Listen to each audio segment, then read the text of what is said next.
మీకు ఒక నిజమైన అబద్ధాన్ని చెప్పండి. నిజమైన అబద్ధం ఏంటో చెప్పండి. నేను చిన్నప్పుడు చదువుకున్న చదువుల్లో ఒరే నువ్వు కోతి నుంచి పుట్టేవారని మా మేడం గారు చెప్పారు. మీకు కూడా అట్లా చెప్పారు. దానికి ఒక సిద్ధాంతం, డార్విన్ సిద్ధాంతం. డార్విన్ అంటే ఎవరు? ఒక మనిషి. డార్విన్ అనే ఒక శాస్త్రవేత్త చెప్పాడు కొన్ని వందల సంవత్సరాల కిందట, మనిషి కోతి నుంచి వచ్చాడు. నా చిన్నప్పుడు అదే విన్నాను. మా బడిలో నా టీచర్ అదే చెప్పాడు, మన కోతి నుంచి వచ్చాం, మన కోతి నుంచి వచ్చాం, మన కోతి నుంచి వచ్చాం. అది బాగా ఎక్కింది నెత్తికి. ఒకరోజు బడి నుంచి ఇంటికి వస్తుంటే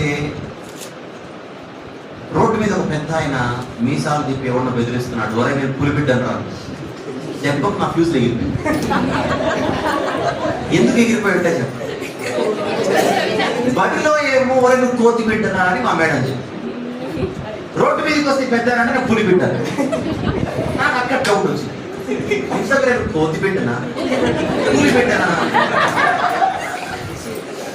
టీచర్ అయినా కరెక్టే ఉండాలి, ఈ పెద్ద అయినా కరెక్టే ఉండాలి. తర్వాత బైబిల్ దానికి వాళ్ళు ఇద్దరు తప్పారని చెప్పింది. బైబిల్ ఏం చెప్పిందని చెప్పారు.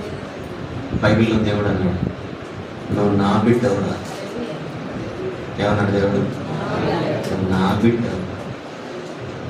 ఇప్పుడు మీరు చెప్పండి, నేను చెట్టు మీద కోతి బిడ్డను, అడవిలోని పులి బిడ్డను అని చెప్పుకోవడం బాగుందా?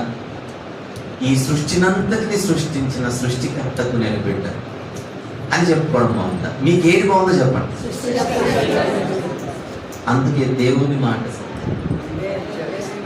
మనుషుల మాటలు నిజమైన అబద్ధాలు.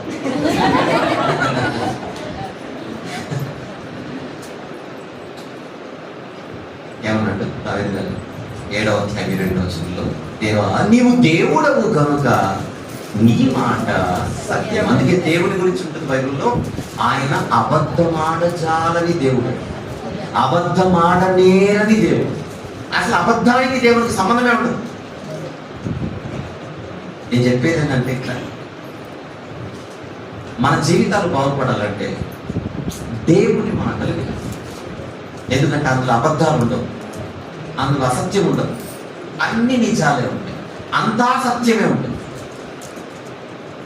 ఆ దేవుని మాటకున్న మరొక పేరే దేవుని వాక్యం.